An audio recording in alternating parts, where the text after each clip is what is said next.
Welcome back to another episode of the Higher Love with Megan podcast, talking all things holistic health and mind, body, soul, healing and expansion with me, your host, Megan Cooper.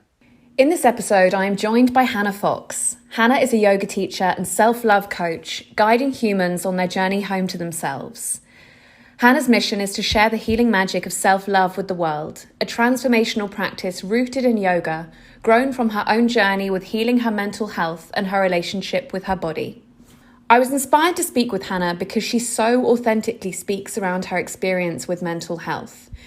We share similarities in our stories and how we got into this work, and she communicates and articulates so much of the human experience in such a beautiful way in all of her content. Our world is crying out for authenticity. Real people talking about real things, real struggles, real challenges, sharing the light and the dark, the highs and the lows, and everything in between. Hannah's voice amongst it all is so raw and real and refreshing. Her approach of all of you is welcome here is the attitude that makes us all feel less alone, less broken, less ashamed of our cracks and our imperfections, and more seen, heard, and felt. The fact is, life is complicated, and sometimes life can be hard. But as Hannah quotes in this podcast, we can do hard things. And we can especially do hard things together and when we feel like we are not the only one. Often in times of darkness, we can think that we are alone in our pain and our suffering. Hearing from someone like Hannah, who is so rooted and embodied in her self-love ethos, about how her depression manifested, how it felt like the clouds would never part, the tools, strategies and protocols that she implements today on the darker days, it all somewhat humanizes the experience of mental health. She makes a different path available to all. Self-love, self-compassion, and total self-acceptance as a way of living, breathing, and being. It reminds us all that we are all human. Healing, self-discovery, expansion, growing, learning, it is a lifelong experience. And we are never fully polished articles. Our mess becomes our message, our cracks are where we allow in the light. Whether you yourself have struggled with mental health or not, I hope this episode opens up space for greater self-inquiry and meeting and accepting yourself exactly as you are right now, as well as holding space for others on that journey too. Enjoy. Thank you so much for being here. I'm really excited to have this conversation with you. So welcome. Thank you for having me. So self-love is a massive part of your business, your yoga, your coaching, everything that you're about. So I thought that I would just kick off our conversation by asking you, what does self-love mean to you? So self-love means to me the honoring of the connection that we have with our bodies, with our souls, and showing ourselves the love that we so freely show others to ourselves. Beautiful, beautiful. Thank you. Okay, so obviously in your journey to self-love, that started with a lot of self-hatred, self-harm. Can you outline what that journey has looked like for you and where you've come from in order to get to the place that you are now? Yes, absolutely. So it's really goes back to when I was a kid, and I was never able or taught how to express emotion. And if I was taught anything, it was that emotion was bad or invalid, and to always be like a baseline level of normal around my family, when I was alone, around people I didn't know. And as I grew up, that inability to express, to release emotion became more and more unbearable to deal with. My inner monologue was super anxious, and that would start to manifest in my actions, how I treated other people, how I treated myself. Anger for me was the easiest emotion to access, because I think that is, and we're unable to access emotion, and anger is that first thing that we're able to go to. And then that started to manifest when I was 14 as a self-harm addiction. And I would turn that anger in on myself. I would have these like nightly panic attacks where I'd get home from school and then I'd have to see my family, and then I'd go in my room and shut the door and everything would just start to boil over. And the only way I knew how to bring myself down from that like energetic high that felt really unsafe and really crazy was to hurt myself. And then these hormones happen in your body when you hurt yourself, and everything kind of dips and you go into this, like, I say peaceful state. It's not really that, but that happened for like 4-5 years, and my mental health kept getting worse and worse. And I was diagnosed with depression and anxiety when I was 16, and that same year I found yoga. And so I started going to these Ashtanga classes with my mum, and I think it was like the 4th or the 5th class. I was lying there in Shavasana and I was like feeling my body and like feeling my heartbeat and feeling my breath expanding, releasing, feeling the weight of my body. And I realized for the first time I wasn't thinking, and my internal monologue wasn't hating on me or telling me I was doing something wrong or telling me I looked weird. I was simply witnessing sensation in the present moment. And I think that was the first time in my life I realized that that was a thing that could happen. I was so used to constantly being barraged by thoughts that, it was amazing. And from there I was hooked. And I'd started doing yoga with Adrian every night in my room, just getting stoned and like crying and allowing all of this energy that I didn't realize at the time that was what I was doing, but I was physically releasing trauma from my body. And throughout that journey, I then went traveling, I went to uni. Yoga was always there for me. Whenever I felt overwhelmed, I started to have this beautiful connection to my breath, which enabled me to be present in intense situations without having a panic attack, because I'd be able to calm myself down. I'd be able to like witness the emotion arise and then witness the thoughts that were attached to the emotion and just watch them instead of allowing them to create my reality. I was grounded for like the first time ever. Yeah, it's changed my life. And I then decided when I dropped out of uni, after a massive wave of depression, to do my teacher training and to take it to the next level in my journey. And since then, I've really been diving deeper into how yoga can act as this bridge between who we think we are and who we actually are at source. And I think that is the magic of self-love of it, is it melts the barrier between the two. And the more you practice being in that authentic space, being in that grounded awareness, the more you in your day-to-day life becomes that you as well. I feel like I've been talking for ages. No, I'm like mesmerized. I love that. I was like, the visuals of it melting that space. Love that. Yeah, thank you for sharing all of that. There's a few things that I jotted down just because my head was like, the first thing, I think it's really powerful that you mentioned anger being the most tangible emotion that you had access to. And I can definitely relate to and resonate with a lot of that. You know, one of the reasons that I wanted to speak to you and have this conversation was that our journeys have been somewhat similar in coming from a place of a lot of self-hatred, a lot of self-harm, and dealing with emotions that we didn't know how to process in any kind of other way. And anger, someone told me, anger is prolonged sadness. When we have been holding on to sadness for a long time, it can turn into anger. Wow. And I found that to be really powerful, kind of what you were saying, just holding on to so many different emotions throughout your childhood and not being able to express them, not really knowing how to even necessarily kind of feel them or access them. And then it just turns into this big kind of hazy blur of emotion that we just don't know how to process. And self-harm, I think, there's still quite a bit of stigma attached around self-harm. Mental health obviously is becoming something that people are a lot more confident and vocal around speaking around.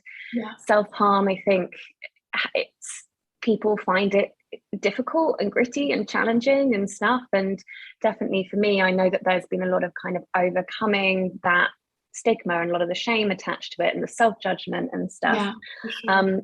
But what you're saying is like any of these things are ways that we cope, right? Like I'm sure that a lot of people can resonate with your story of not being brought up in a way where we process our emotions properly or have the conversations or we're able to release things or we're able to feel things or given permission to feel things.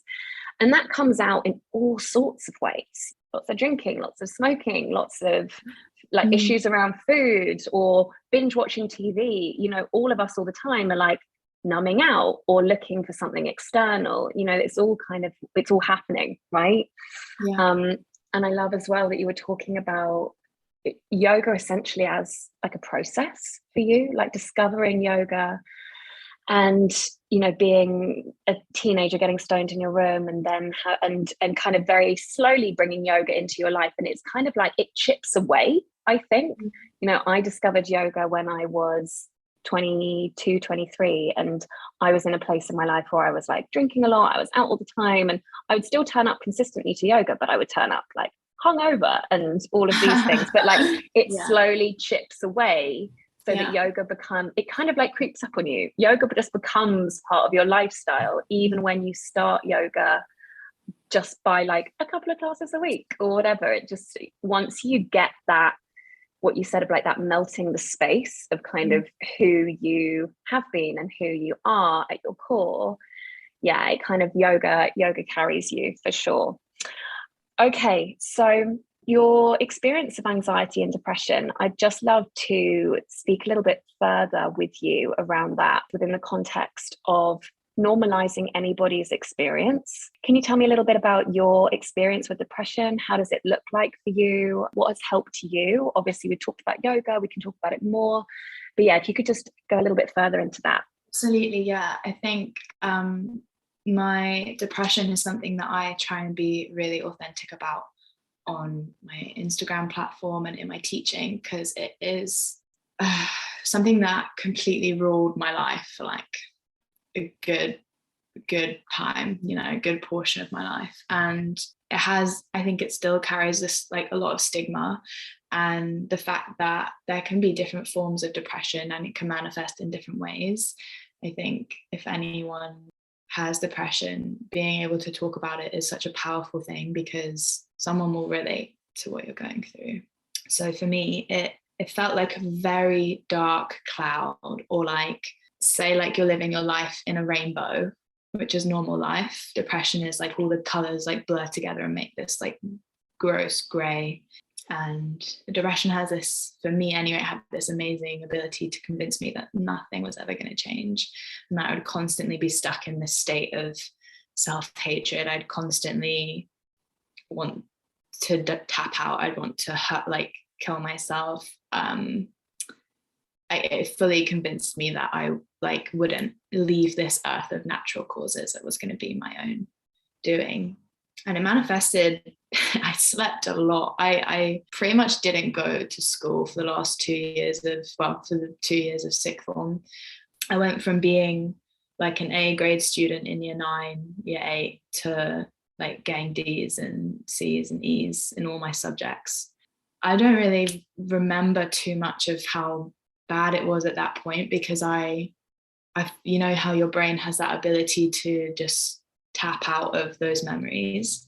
But I do know that I was diagnosed at 16, but I believe that I have been depressed for probably since I was about 9 or 10 years old, maybe a bit earlier, after my parents' divorce.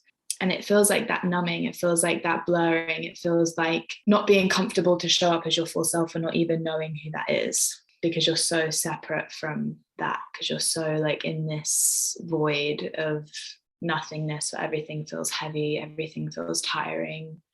Even stuff that you're meant to be enjoying feels like a weight. So for me, when I feel that weight coming back now, like in these, like in how I am now, I can very much recognize that is what that is, that weight is my brain being like, the neural pathways and parts of my brain are just like closing in on themselves. And that's when I know I need to lean on my self-care, my self-love practices. I need to really come back to that space rather than letting my brain go, whoa, you're depressed, you're going to be like this forever. It's very easy to let yourself sink into that, like, because depression can be comfortable. Like, I was really comfortable being depressed. I was really comfortable with the idea that nothing would ever change. As much as it's like horrible, it became a norm.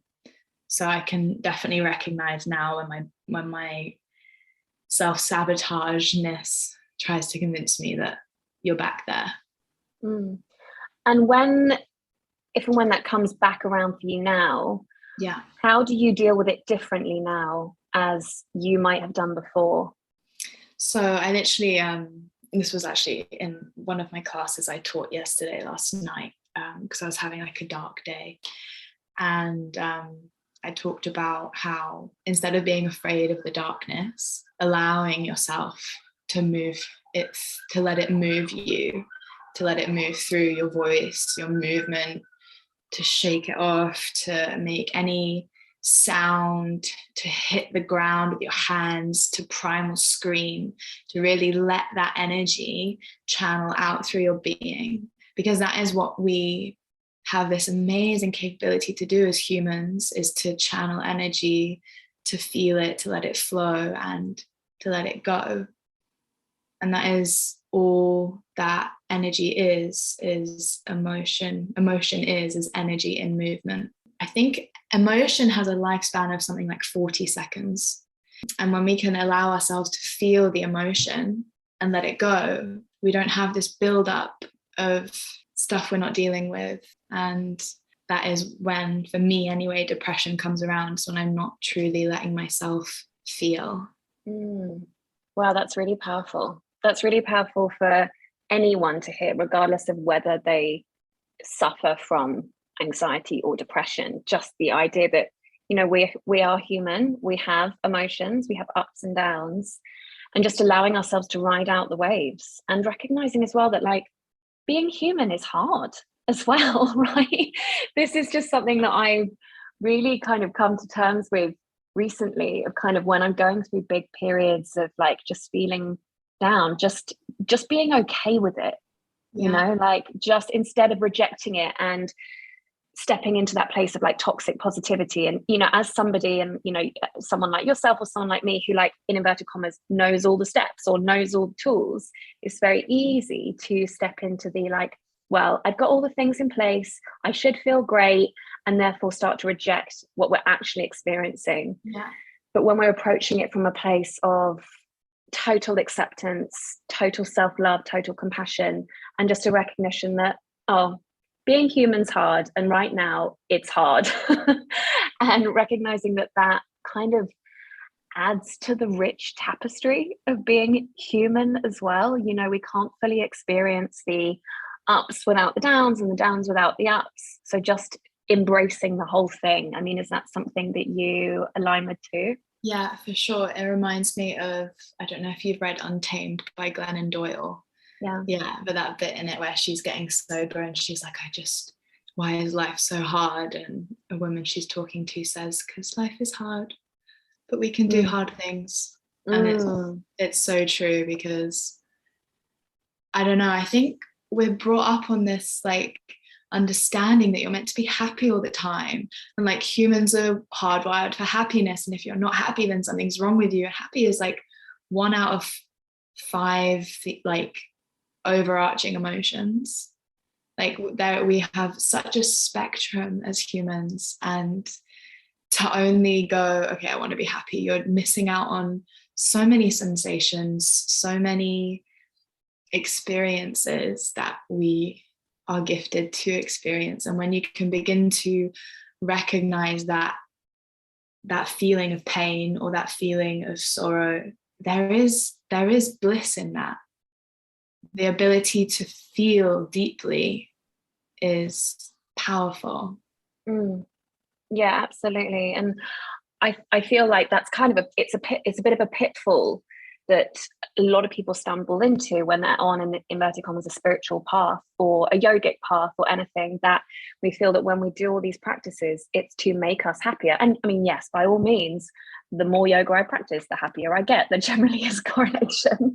However, it's, you know, the same with breath work, with meditation or whatever. It is making us more present and more aware of what we are experiencing on a human level, right?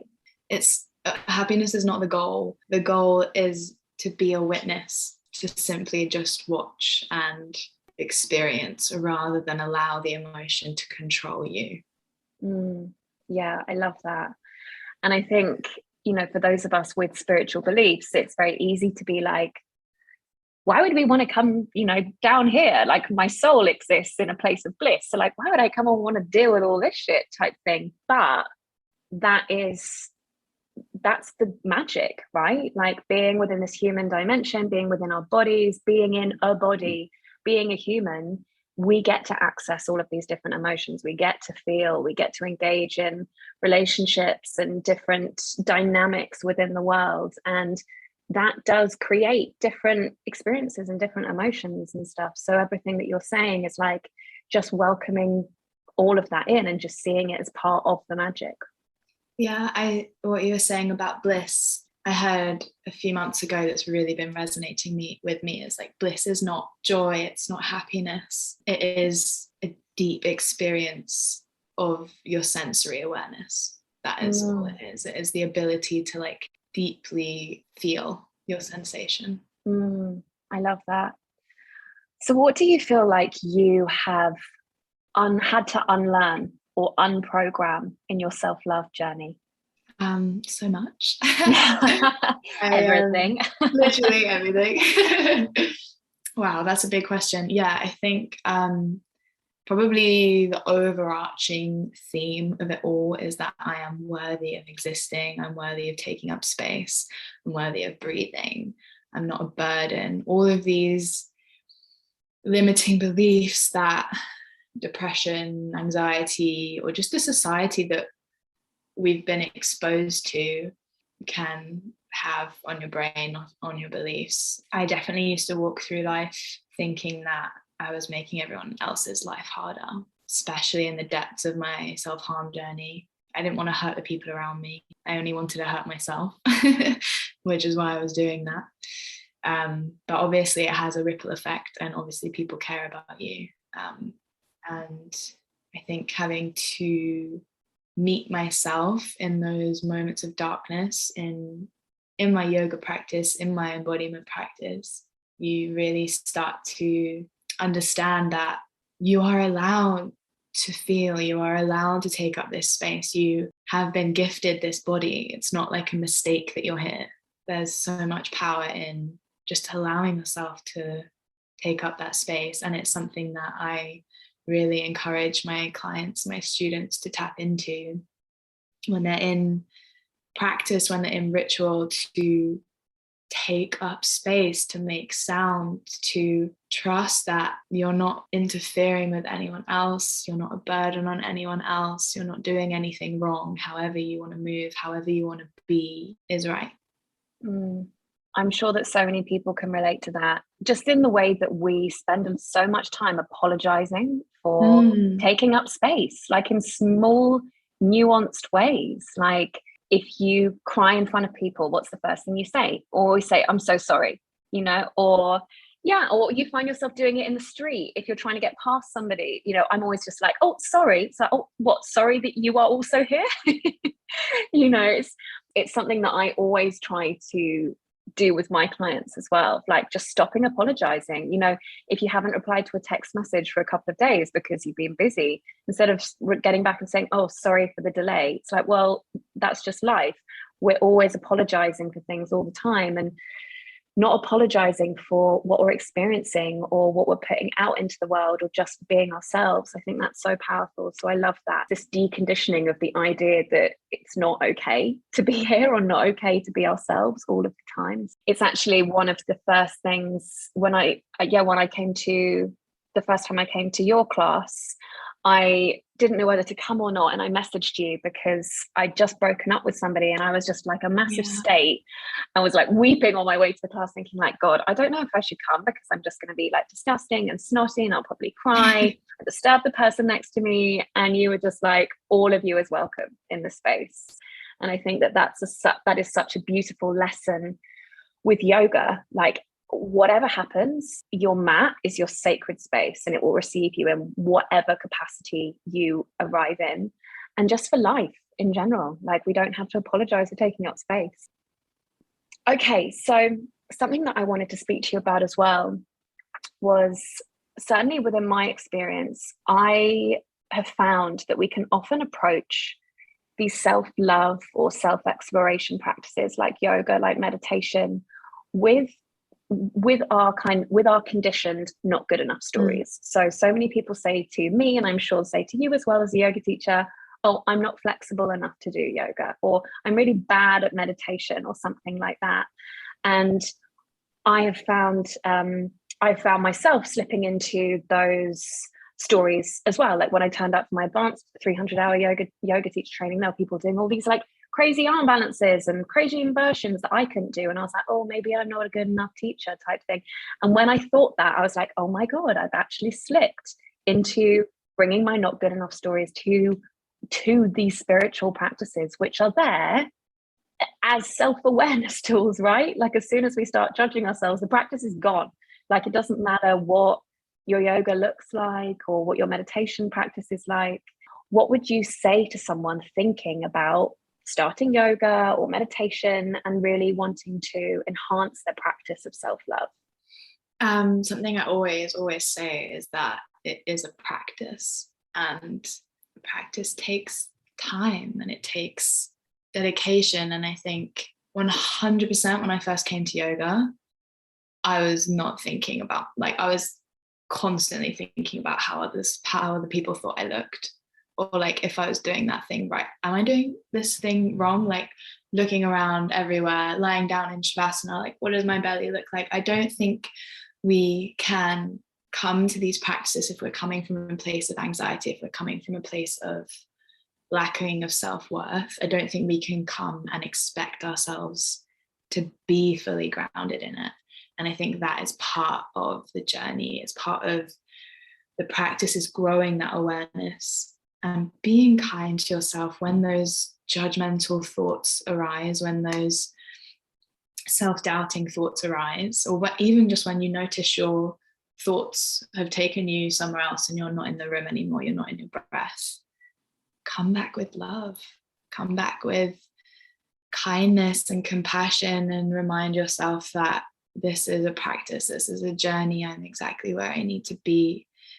You can't expect yourself to show up on day one and be in the whole thing, because your brain is wired differently. Your brain is wired in these thinking patterns to be constantly going, and it takes time, it takes practice to grow those neural pathways of present moment awareness. Essentially, yoga is a practice in kindness, right? Like, without any of the movements, forget about it, about the gymnastics and the like acrobatics and stuff that we always think that yoga is, and the Lululemon leggings, etc. But yoga is a practice of self-compassion and non-judgment and kindness towards ourselves, which then obviously penetrates into the way that we move around the world. It's not only kindness, but it's like radical self-acceptance. It can just understanding that we're going back to that idea that all of you is welcome. Like, there is no wrong way to show up or to practice. Yeah. What you've said there, and the way that you speak about self-love, you do describe it as a practice, which involves tangible action steps. So what does this practice involve for you personally? What action do you take daily, weekly, monthly? And I mean, obviously that changes depending how you're feeling, etc. But what does your self-love practice look like? Yeah, so like you said, my self-love practice actually changes every day. I definitely started out when I first like became a qualified yoga teacher, being like, right, I have to get up at like 6 a.m. and do like an hour of breath work and then an hour of this, and it just becomes a chore and there's no joy in it. And that is not what practicing self-love is. So at the moment, I feel into how I'm feeling on that day, and I'll choose from my array of self-love practices that I've learned over the years through yoga, through embodiment, through self-massage. So like this morning I woke up and I wanted to do some breath work, so I did that. Some days I'll wake up and I want to do a vinyasa. Some days I'll wake up and I want to do a yin class. Maybe I want to practice breath massage. Maybe I want to have a really long shower and gua sha my body. It's allowing that space. And again, like the non-judgment, like maybe one day I'll wake up and all I want to do is sit down on the ground by the sea. And that's my practice. And that is so beautiful, because it's not something I would have done for myself 10 years ago. And it's just allowing myself the space, holding the space for myself. Is, I say this to my students as well, like when you draw awareness into your body, maybe you don't feel anything, and that's okay, because it's not about feeling, it's not about the doing, it's about holding the space to witness, to be. Yeah. Beautiful.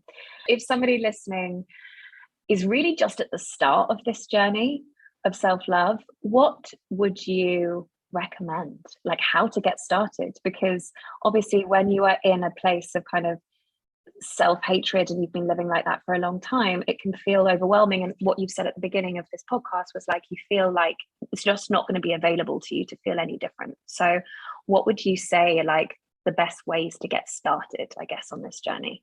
I would say come to my classes. If that's not accessible to you, just start practicing an embodiment practice. I don't necessarily think that needs to be yoga, but anything where you can close your eyes and feel, dance, getting in the sea, anything that forces your awareness right into your center, into the now, because that is an act of self-love. Practicing mindfulness is an act of self-love. Whenever you're drawing your consciousness back into your body, into the now, away from thought, you are practicing self-love. Beautiful. From everything that you've said and talking about your depression and the anxiety and how much it has affected your life, would you change it? If you could take it away, would you change it? No. I have thought about this a lot. And I don't know when the exact transition was from wanting to end everything to being so completely in love and grateful for my journey. But no, with my whole body, no. I wouldn't be where I am today. I wouldn't be sharing the healing practice that I share today if I hadn't experienced such depths of darkness.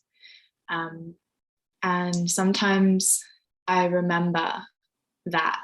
So I actually had a relapse a few months ago now, just before my birthday in January. And I was stuck in that space of not being able to move, of literal like freeze, like I couldn't move. I was staring into one space, my mind was reeling. And a few days after that relapse happened, I came back into my body. I started moving through everything, and I realized I was like unsticking this stuckness, and I was allowing stuff to shift, and I was crying and groaning and shaking and really just channeling the energy like we were talking about earlier through my body. And I realized that like that darkness gives me access to the light, and without it I wouldn't know my body, I wouldn't know myself. And I'm so grateful for my journey and where it's brought me.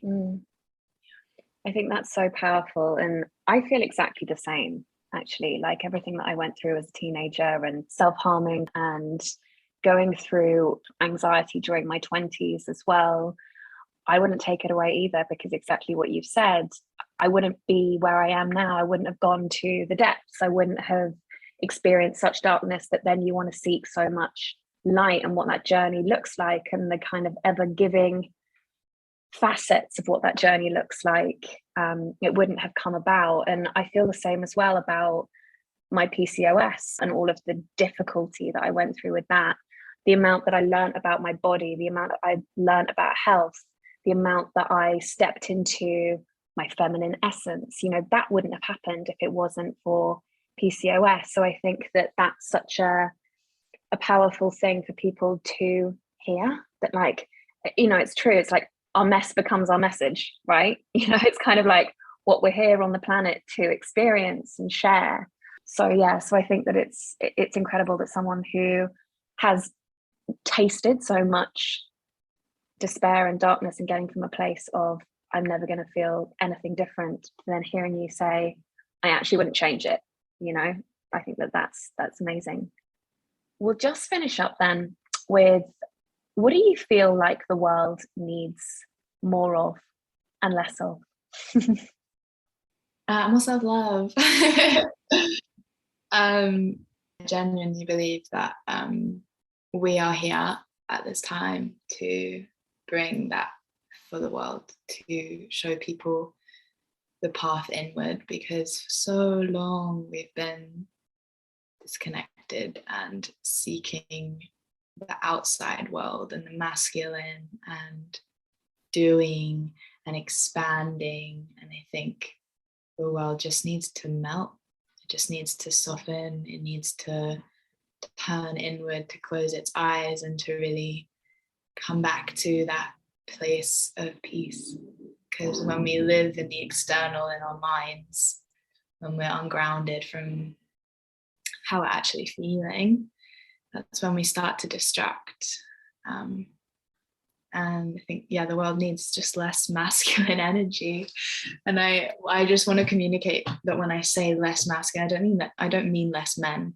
I just mean I mean more feminine energy. I mean more love, more softness, less of that go, go, go, and more of that slow down energy. Yeah, beautiful. I've loved all of this. And if anybody would want to connect with you on the back of everything that you've said and really go deep into that journey of self-love alongside you, what are your offerings? What are the ways to work with you? How can people connect with you? Yes, amazing. So I am at Yoga with Han on Instagram. I'm also on Facebook, and I offer in-person classes in Brighton weekly, but I also offer online classes. And if you want to work with me to really transform your relationship with yourself, your body, to learn how to show yourself love, I am holding space for coaching, 3-month self-love transformation coaching at the moment. Beautiful. Thank you so much, my love. Thank you for sharing your story, and thank you for all of your wisdom and your guidance. You're incredibly inspiring. So thank you for sharing. Thank you, lovely. It was a pleasure. I hope you enjoyed that episode. How good is it to have open, raw, vulnerable, heartfelt conversations? It served as a beautiful reminder for me how important it is to talk about the hard things. Sometimes it's easier to focus on the lighter sides of healing and self-development. But normalizing shadows and darkness and validating our experience is just as important. As Hannah outlined via her journey of self-love, big things happen when we start to radically love and accept ourselves, all of ourselves. And when we talk and share our fears, our insecurities, our struggles, and our inner landscape, however dark and shameful it feels, we remove the separation between us. Even though pain and suffering is unique in how it manifests within each person, it is a shared experience that binds the human race. And in that, you are never alone. This episode gave me a lot to reflect upon personally in talking about the hard things. So I'd like to thank Hannah on a personal note for reminding me of that and being so open, humble and vulnerable with the way that she shares herself and her story with the world. What a gift. And I hope that this episode does the same for each and every single one of you who listen to it. If you feel called to explore and expand your relationship to self and to develop greater self-love and feel that you need guidance and support on that journey, Hannah's details are in the show notes. Also, if you are in a challenging place, please know that there is so much professional support available to you and that there is no shame in asking for help. If this episode has helped you, please do take a moment to rate the podcast or leave a review or share it so that it can reach more people who need to hear it. Remember that healing and change is available to us all, and we can all do hard things. All of you is welcome, and all of you is worthy and deserving of the highest form of love. You are loved, supported, and guided always. Sending you big, big love, and see you next time.